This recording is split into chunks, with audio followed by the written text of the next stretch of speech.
आजकल धर्म तो रहा ही नहीं, जात बिरादरी जैसी बातें भी भूल गए। अब क्या बिना नहाए धोए नौकर चौके में घुसेंगे? इस पर विभू का स्वर ऊंचा हो गया था। अम्मा, दोनों भाभियां मुझसे उम्र में बड़ी हैं, इसलिए उनके बारे में कुछ नहीं कहता, पर मीता तो थोड़ा बहुत घर गृहस्थी के कामों में हाथ बटा सकती है। कभी आपने सोचा है आपके लाड प्यार से वह कितनी बिगड़ती जा रही है? इसे भी तो दूसरे के घर जाना है। क्या यह ठीक है कि घर की सभी औरतें हाथ पर हाथ धरे बैठी रहें और बेचारी नीरा ही घर के कामों में जुटी रहे? तो किसने कहा है इसे नौकरी करने के लिए? घर में इतना कुछ है कि आने वाली 7 पुश्तें खा सकती हैं। वैसे माँ, है तो यह छोटी मुंह बड़ी बात, पर हम भी मीता को इसलिए पढ़ा रहे हैं ना कि वह स्वावलंबी बने। अगर उसकी ससुराल के लोग भी उसके साथ वैसा ही सलूक करें जैसा आप लोग नीरा के साथ करते हैं तो कैसा लगेगा आपको? मीता की तुलना नीरा से करने का अधिकार किसने दे दिया तुम्हें? वह किसी छोटे घर की बेटी नहीं है।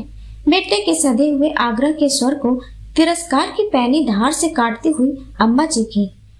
विभू उसके बाद एक पल भी नहीं रुका था। अपनी पत्नी नीरा को लगभग घसीटते हुए घर से चले गए। विभू और नीरा बैंक से कर्ज लेकर एक नया घर बनवाए और एक नई गृहस्थी बसा ली दोनों ने। एक मारुति भी किस्तों पर ले ली, लेकिन नीरा खुश नहीं थी। बार बार यही कहती, मेरी वजह से तुम्हारा घर छूटा। विभू उसे समझाता, जहाँ तुम्हारे लिए कोई जगह नहीं, वहाँ अपनी जगह बनाने के लिए क्यों परेशान हो रही हो? 6 महीने बीत गए। प्रसव पीड़ा से छटपटाती नीरा अस्पताल पहुंची। ससुराल में कोई नहीं आया। सहकर्मी डॉक्टर ने देखभाल में कोई कमी नहीं रखी थी। माँ, पापा और रोहित एक पल के लिए भी वहां से नहीं हटे थे। फिर भी नीरा के मन में एक कसक सी थी कि कितना अच्छा होता अगर विभू के घर से भी कोई आता, उसके सिरहाने खड़ा होता। नामकरण वाले दिन उमा दीदी अपने दोनों बेटों के साथ आई थी। उम्र में वह विभू से 10 साल बड़ी थी, फिर भी वह नीरा से हम उम्र सहेलियों की तरह ही मिली। पर जब अम्मा, भाभी, भैया में से कोई नहीं आया तो नीरा की रुलाई का बांध फूट पड़ा। वह उमा दीदी के कंधे पर सिर रखकर बोली, दीदी, मैं तो सोचती थी बच्चे के आने के बाद सारी दूरियां अपने आप सिमटी चली आएंगी, पर ऐसा कुछ भी तो नहीं हुआ। 1.25 महीने मुन्ने को लेकर उसी चौखट पर पहुंची नीरा, जहां से कभी अभिमानित होकर वह लौटी थी। विभू ने उसे रोकना चाहा, पर वह नहीं मानी। देर सवेर बेटे के लिए तो मोह जाग सकता है, बहू तो पराए घर की होती है, उसे तो स्वयं ही परिवार में जगह बनानी होती है। यही विचार था मन में। वह ससुराल पहुंची तो अम्मा घर पर नहीं थी। दरवाजे पर ही बड़ी भाभी की 6 साल की बिटिया सोनाली और ननद मीता मिल गई। देखते ही अपरिचय के भाव दिख रहे थे। मीता तो अंदर चली गई। सोनाली वहीं खड़ी नीरा को चेहरा देखने लगी। पहचाना नहीं क्या सोनू? मैं तुम्हारी चाची नीरा। नाम सुनते ही वह डर कर और पीछे हट गई तो उसने स्वयं मुन्ने को पलंग पर लिटा दिया और सोनाली को पुकारा, नन्हे मुन्ने से नहीं खेलोगी? सोनाली अब सहज होकर मुस्कुराने लगी। मुन्ने को सोनाली के पास लिटाकर नीरा पूरे घर का चक्कर लगा आई। भाभी पलंग पर लेटी करा रही थी। उन्हें तेज बुखार था। नीरा ने केमिस्ट को फोन कर दवाइयां मंगवाई। फ्रिज से ठंडा पानी भी निकालकर भाभी के माथे पर ठंडी पट्टियां करने लगी। कुछ देर बाद भाभी का बुखार उतरने लगा। नीरा इस बीच चौके में जाकर दलिया बना लाई। घर के अन्य सदस्यों के लिए भी दाल सब्जी छोंक दी। अब भी उसे याद था, नौकर के हाथ का पका खाना अम्मा नहीं खाती हैं। 12 बज चुके थे। भाभी की तबीयत थोड़ी सुधरने लगी थी। अम्मा अभी तक लौटी नहीं थी। नीरा ने डोंगे में दलिया पलटकर उसमें दूध डाला और भाभी के पास जा बैठी। भाभी की आंखों में स्नेह झलक रहा था।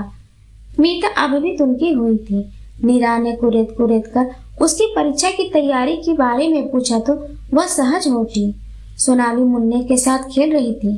तनाव के बादल छटते जा रहे थे। इतने में अम्मा आती दिखाई दी। अम्मा की बेरुखी अब भी पहले की तरह कायम थी। उन्होंने एक उड़ती सी नजर मुन्ने और नीरा पर डाली। नीरा ने खुद उनकी गोद में मुन्ने को डाल दिया था।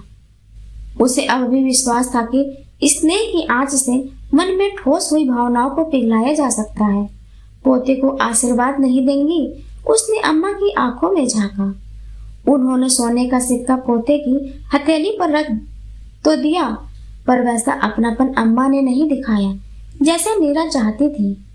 घर लौटने के बाद भी नीरा बार बार बड़ी भाभी का हाल पूछती रही, परहेज और दवा के बारे में भी बताती रही। उसकी भावना के आगे बड़ी भाभी नतमस्तक हो उठी थी। फोन पर ही सिसक उठी और बोली, नीरा हमें माफ कर दो, बड़ी ही बदसलूकी की मैंने तुमसे। भाभी बात कर ही रही थी कि तभी मीता ने फोन छीन लिया। भाभी, मुन्ना कैसा है? भैया कैसे हैं?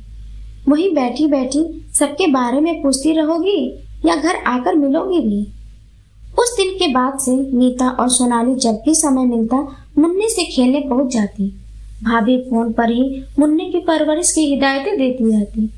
कभी कभी अम्मा से छिपकर मुन्ने के लिए सौंफ मिश्री की बुगनी और नीरा के लिए पिस्ते बादाम की कतली भी बच्चों के हाथ भिजवा देती।